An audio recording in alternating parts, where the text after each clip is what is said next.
We have the honor to be here with Avi here in Miami Beach. Thank you so much for having us. Of course, Baruch HaShem, I know that you're very limited on time, and I'm very grateful for taking the time to sit and to talk about some good, inspiring things. So would you like to introduce yourself, where you were raised, where you were born? Avi Hiaeve, the CEO of Avi & Co. It's a jewelry brand, a watch and jewelry company that I've been a little over 20 years.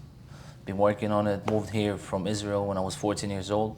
From, From Israel. no, we're from Israel. Where from Israel? No, before Israel. Before Israel. I was born in Uzbekistan. Nice. And when I was about 2 years old, moved to Israel. Lived there, grew up my whole life, my youth in Israel.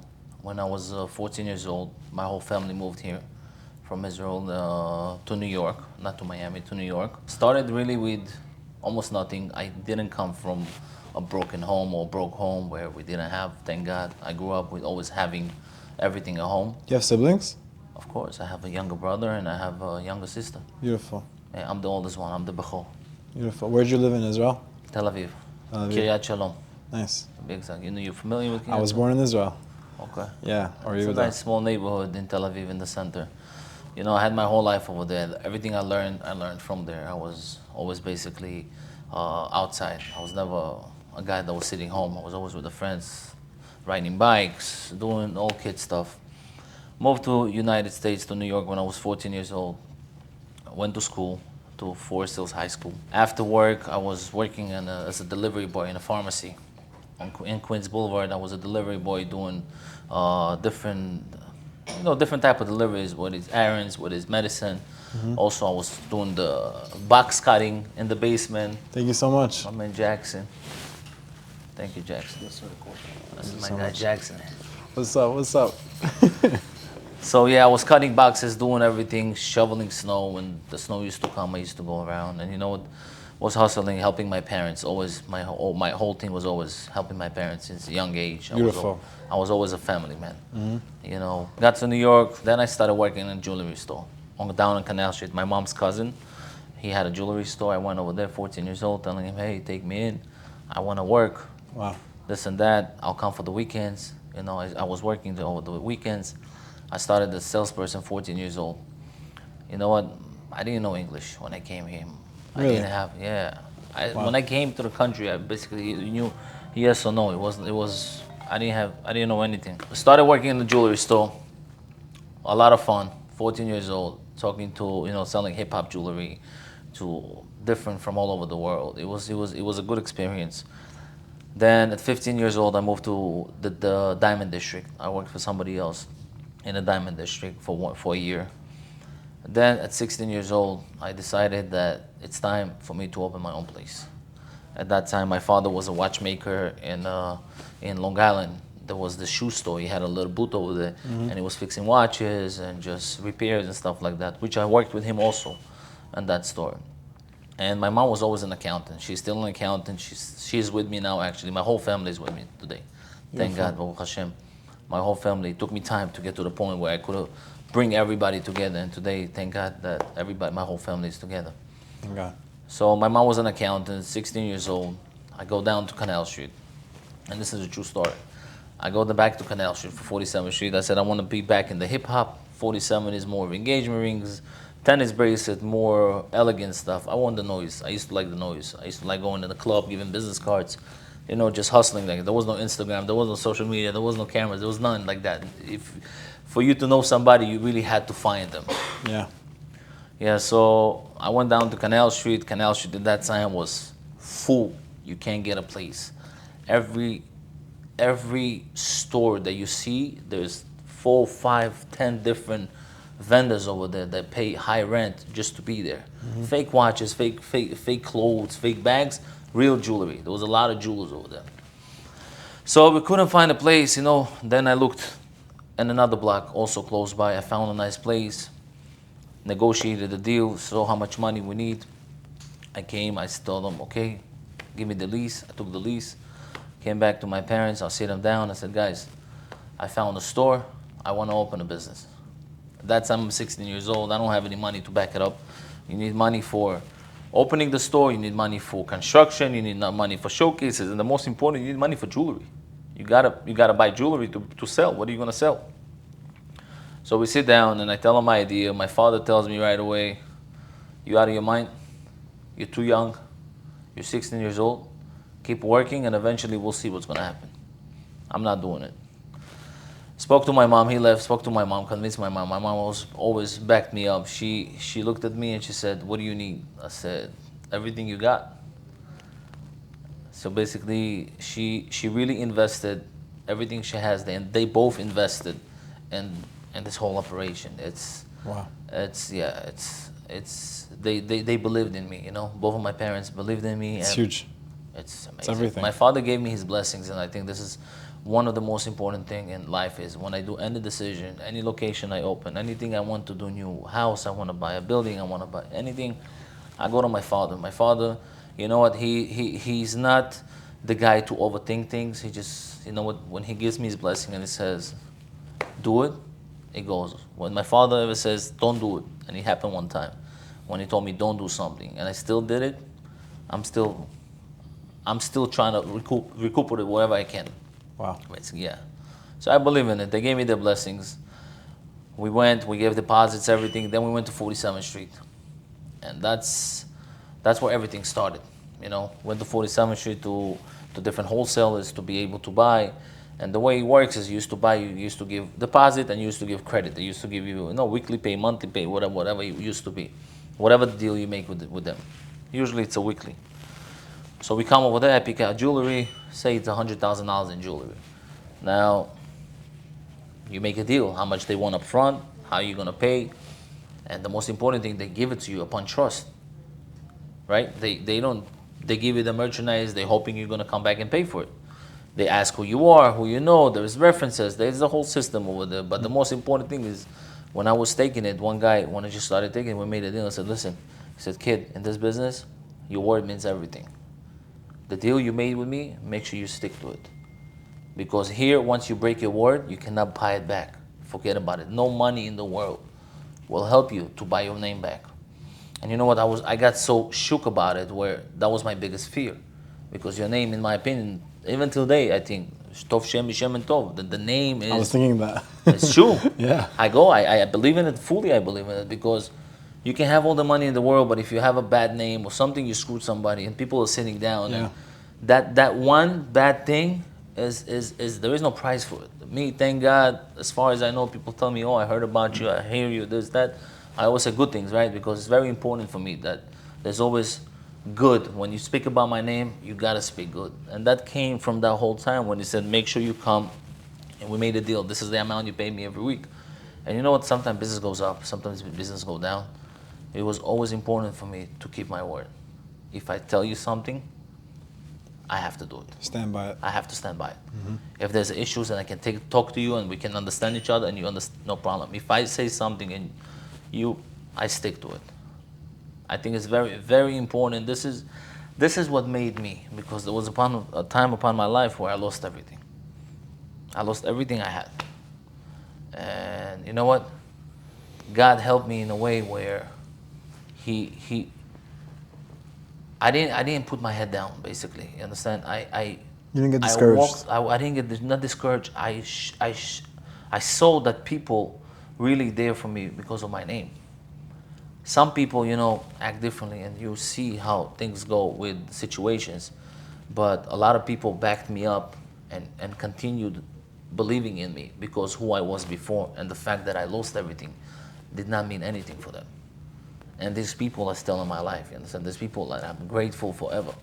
These are people that really helped you. It's very important when somebody's down to pick them up. And since then, it's a lesson for my life where I know that no matter what, you gotta keep your name. You don't need to step over people to get bigger. You don't need to step to cut corners to get to a faster. It's not gonna work. At the end of the day, the end result is there. It's very, very important to keep your name and what you say. You don't have to make someone else small to make yourself big. You see, that's one thing I never do.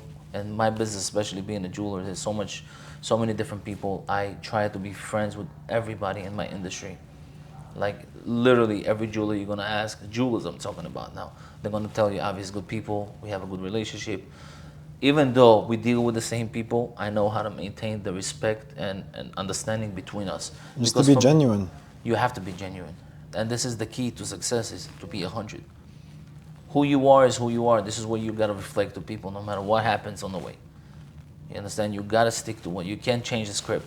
You make more money, don't act up now. Don't look at people down. No matter who it is, you got to give them the respect. If somebody disrespects you, I believe in give love, get love. Give hate, get hate. That's how I believe it. Reflection. Reflection, exactly. You know my favorite pasuk is Dvarim she'otzim min halev nichnasim lalev. Things that come out of the heart, they penetrate another person's heart. It's energy, hearts and hearts. You know, when you see people and you meet people, it's not you understanding that this is good people or not. It's your heart talking. It's the energy. It's the energy that comes heart to heart, and basically, either you like the person or not. That's the type of guy I am. You know, I see people, I feel it already. If I'm gonna like this guy, what type of guy? I don't know. It's a special thing. Because your heart's on full display. Yeah. So let me ask you now, where you are today, looking back, what would you say is the number one credit to all of your success? Number one credit was and is to HaShem. I think he was there for me. He's there for me. I think I've been in a lot of different situations. Like, I'm 36 now. I started my life very young. Most kids that I know did not start their life at my age. 14, 16. 14 is a very young age. Yeah. You understand? And before 14, if we go back to Israel, and I'll tell you where I used to work, in a gas station, in a toy store. I worked in Israel. In a supermarket, I worked in Israel. And I always worked, but I gave up my whole youth, the teenager age, for work, and I've built, thank God, with Hashem's help, I built a very successful business. You know, we have 3 locations now. I have one in New York, one in Miami here, Baruch Hashem, and one in Aspen. I have hundreds more. Amen. Be'ezrat Hashem. So thank God, you know, it works. It pays off. Like I was telling you before, there's a pasuk before the Birkat Hamazon. It says, "Hazorim bedima beinai yiksoru." The farmer, he comes and he makes the hole in the ground and he puts the seed, he covers it, and then he plows the ground, he waters it, the rain, you know, throughout the winter, the summer, the fall, the spring, he doesn't stop. After 7 long years, the tree grows, he comes to the apple, Baruch atah Hashem Elokeinu melech haolam borei pri ha'etz. You know how sweet that tastes? And I'm sure you could feel that, because it's been 22 years for you, even more of hard work. And it doesn't come overnight in a generation where things are so fast. I want to have success now. Or like you mentioned, stepping over people to make myself bigger. We have to go. Listen, I started very young, like I told you. Nothing new under the sun. Business. I built a family, Baruch Hashem. I have a wife and kids. You know what? It's very important to balance your life at a young age. So for those young people who's watching this, and you know what? I really think starting young, starting early, there's no such thing early. You got to start as young as you can, because life is short and the destinations are big. We live in a place where sky is the limit. And when I say sky is the limit, I mean it. You just gotta be consistent. You gotta be on point. You can't fuck around. Excuse my French, excuse my language, but you know what? You gotta be on your grind game. And how about the confidence? You know, I feel like nowadays a lot of people are scared. No. It seems like you had this like crazy confidence nonstop. Confidence is key. I do top of the mornings on my Instagram. For those who follow me, I give motivation in like 60 seconds. And you know what? The other day I was telling confidence is one of the most important keys when you walk into your room, to any room. I don't care how many people and who's standing there. My goal is to walk in and take the energy and give them my energy. The confidence that you build, people look at you, they want to relate to you, they feel you, understand? This is the key to be in any place. You got to feel confident. Listen, confidence comes with your credit history. You got to be a good guy to be confident. You cannot look confident and in the back you're doing nonsense. You understand what I'm saying? Confidence is... Because you're not standing strong. You got to back it up. You got to back up your confidence. And the way you back up your confidence is what you do in life. How you help people, how you talk to people, how you treat yourself, how you treat others, you know, how you behave. A lot of people make money and then they forget themselves. I see it all day. I deal with celebrities, I deal with rich people, I deal with normal people, I deal with poor people. I deal with so many different people. And you know what? Most important thing is to just stay humble. You gotta stay humble. You up, you down, stay the same. Eventually God will help you to get. If you made it once, He's gonna help you make it again. Is that what helped you when you lost everything? Your credit history? Everything. I became more religious. At that time, you know what, I remember we worked on Canal Street 7 days a week. I used to club at night, see customers. Go in the morning. When you say you lost everything, you lost everything? Everything. Everything. Everything, yeah. So when we worked on Canal Street, my father was working with me, and one day I said, Pops, I want to work, but in one condition: you go Shabbat, you go to shul, and you pray for us. Wow. I made a deal with my father. True story. Shabbat is the source of I all said, blessing. Shabbat, thank God today we keep Shabbat. I close HaShem. every holiday, every location. HaShem. I believe in it, even though a lot of rabbis gave me different ways and shortcuts, that there is ways of opening, and you have partners and this and that. There's ways. There's always a way. There's always a loophole. Always combino. It's combined, yes. Yeah. But you know what? I thought about it, and Rav Yigal Cohen, he came here when I opened the Miami store. Oh, no way. True story. I was supposed to open, so New York I opened. Shabbat closed. Miami, my management and this and that pushed me to open 7 days a week. I don't work. So some rabbis gave me the way to do it. They said this is the right way, structured everything. Before I opened, Rabbi Yigal Cohen came for opening to put the mezuzah. We went for lunch the day before, and I'm talking to him, and I told him, Rabbi, you know what? And this is true story, we're eating steak, and I say, something not feeling right. I said, they're pushing me to open on Shabbat, but I'm hesitated. Something in me is not letting me. I'm going to regret this. I know it's going to tempt me in. He looked at me, he says, let me ask you a question. He said, up until now, you close on Shabbat all the time? I said, yes. He says, you doing okay? I said, yes. He says, why are you testing him? I said, why are you testing him? I said, Rabbi, hold on 1 second. I called my manager. I said, listen to me. I am telling you now that we close on Shabbat, the same store I was in New York. It's done. Don't convince me it's over. And that's how we close Shabbat over here. Wow. True story. They're supposed to be open 7 days. Kawakawa. And you know what? I'm very proud of it. And there's a lot of Yetzer Hara. If you see the temptations that we get over here to open on Shabbat, this guy is going to come and spend this much, and this celebrity, and this is big guy, and the temptation is off the roof. But I stick to it. But they probably respect you for it. I respect myself for it. There you go. If they do, it's up to them. But I respect myself for it. I think I'm true to him. He's true to me. I'm not so religious. You know, I don't walk around with kippahs. I go Shabbat to shul. Doesn't matter. I'm religious in my heart. I think I do good as much as I can. It's about what's on the inside. Yeah, it's all about. You just got to be a good-hearted person. I think there's a lot of things in the Jewish books that are there just to put you in a path. Sometimes you can be in the path without doing all this extra stuff. Mm-hmm. It's just a mental thing. You got to work with yourself. So coming from someone who's met like all the celebrities and like all the people that a lot of people, like young people, look up to, what would you say it really looks like on the other side? Like, is it as happy as it looks? I hope. You know what? I hope. But I tell you what, I really hope. You know what? I don't put it in a way where I have it, you don't. I never do it where I'm showing off about it. You know, everything I do is organic, is true. And I always tell on my top of the mornings that if you can afford yourself a Rolls Royce, go out there and buy yourself a Rolls Royce. It doesn't mean that you're not humble. You made it. If you made it and you can afford it, go ahead, do it. But don't do it on the cost, on other people's cost. When you can afford it and you're fronting and you're showing that, oh, I have it, when you don't, that's already not humble. Mm-hmm. And so when you have it, in my opinion, it's okay to enjoy your money. You work hard for it. You deserve to do whatever you want. Just don't be in people's faces and I have it, you don't. I'm not that type of guy. Mm-hmm. More so the lifestyle though, like from celebrities and top people and things of that nature. Like, does a person need money to be happy? I think money is very important to have. I think it's not going to buy you happiness, but it's going to buy you things that's going to make you happy. Those people who say money is not happiness, I don't agree. I think you have to work and you have to make money. You have to know what to do with the money. Mm-hmm. You have to do right. The fact that God gave you $100 million doesn't mean it's your $100 million. You got on the way. What did you do? Have you donated to the right places? Have you helped out to the poor? Have you did something with that money? That's what makes sense, in my opinion. 100%. You understand? 100%. Just making money is not everything. You got to know how to spend it. You got to know how to give back. That's another big, very important thing. To give back. You know, it's key to success. Those who don't know it, I mean it. You gotta give back. Could you elaborate on that? I think donations come in different places, in different ways.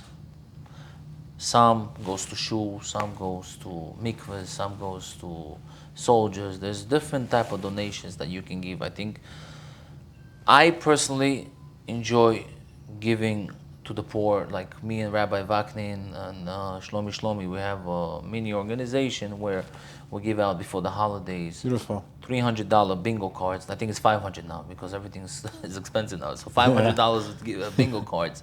And before the holiday, the rabbi in Shlomi, they give them out to those who need it. And I think it's a beautiful thing. I think it helps a lot of people. You get a round of applause for that, guys? Yeah. It's beautiful. So this is one. And then another one we had, me and a lot of friends that contributed before. Can you say the more you give, the more you get? I cannot say that. The more you give, the more you get. I think you should give as much as you can and then push yourself to give more. And if you keep giving and it keeps coming, that means more coming. No, meaning does it give you in return? How are you going to know that? If everything goes good, that means yes. That's the answer. If life is good, Baruch Hashem, your kids are healthy, you healthy, you have no problem, there's hiccups always on the road, and it gives back, and you're making money, yeah, it gives back, of course. Like in the Torah, it says "V'natnu," and they shall give. It's a palindrome. You could write it frontwards and backwards. Like you could write Vav Nun Taf Nun Vav and backwards. So Hashem's teaching us when you give, you're really giving to yourself. It's true. It's true. You give. I mean, I give because I enjoy giving. When I give, I don't think about it. Oh, I'm gonna give now. I'm gonna get it back. But you're gonna get it back regardless. I never think about it that way, and I choose not to because when I give it, I really want it to stay pure. Where Unconditional. It's unconditional. Beautiful. It's pure from my heart to give. When I give and expect something back, I don't think it's the same. It becomes a business. You know, we work with business all day. I'm negotiating all day. Watches, jewelry, cars, plane, whatever you want. We negotiate all day. For me, religion is one thing that has no price to it, and I choose not to lose that. Wow. I want to keep it very, very strict into religion and really from my heart. Beautiful. I don't want to mix it with any politics. It's the best way to do it. It's the only way. So could you give one message to the youth, whether it's someone who wants to go into jewelry or whether it's someone who wants to do anything in their life and they feel like they don't believe in themselves? Because it seems like you have a very strong confidence. Give confidence to the audience to pursue their dreams and to live their best life. Because we could do anything, right? We can do anything. Everybody choose what to be. You can be a lazy guy, sit in the back and wait for your turn to come, or you can skip the line and put yourself in the front line and figure out what you want with life. And whatever you want, have a tunnel vision and just stick to what you want to get from it. And don't stop. There's always bumps on the road. I haven't seen one business guy or anybody big that's not going to tell you he had a story where there was a big bump on his road. There's always a big bump on the road. You can't give up. The most important thing is not to give up. You got to keep going. You got to keep trying. You got to stay on track. No matter what, don't break your word. You people don't understand the value of your word. I tell people my word is my currency because not anybody can say it. Your word means everything. Your word means everything. The more you stick to it, the more you grow up, the more you become bigger. Your word grows with it. You have hiccups on the way. You cannot go back on time. You can't change it. I lost my grandfather and my grandmother from my mom's side at a very young age. I was 2 years old. Sorry. My grandfather was 40 years old on the plane crash. He lost his sisters. It was a tragedy. But what I learned from this whole story is Tov Shem Shem and Tov. People stop me and say, oh, you, the grandson of this. Your grandfather was, you don't know who's your grandfather, you know. They talk to me in a way where I say, I want my grandkids to hear about their grandfather, of what he did in life. That's HaShem. You understand? So the vision is very, I think about what's after, what we're going to live here after we go. And it's important to keep your name. So no matter what price, no matter what it is, stay solid, stay strong, don't fold. You know, Rabbi Vaknin always saying, I go by it, don't be right, be smart. You've heard it before, no? Don't be right, be smart. It's a very strong sentence that I keep believing and putting in my head every time I have a problem. And I'm right. And as much as it hurts me, I listen to his voice. Don't be right, be smart. And life goes on. It's beautiful. Wow. Can you give one final blessing to the audience? What blessing you want? Listen, we here. Thank you, Jonathan. I don't know what to bless anymore. I bless them. This should be successful. Bezrat Hashem, everybody should be successful. I think we should all learn from each other and push each other's and help each other's. Make sure you help your friends, whether they down, whether they up. Stay true to your friends and grow together. And life is beautiful. And thank you, Jonathan. Let's make the world a better place. Yes, sir. Thank you so much for your time. All right. Appreciate it. Thank you.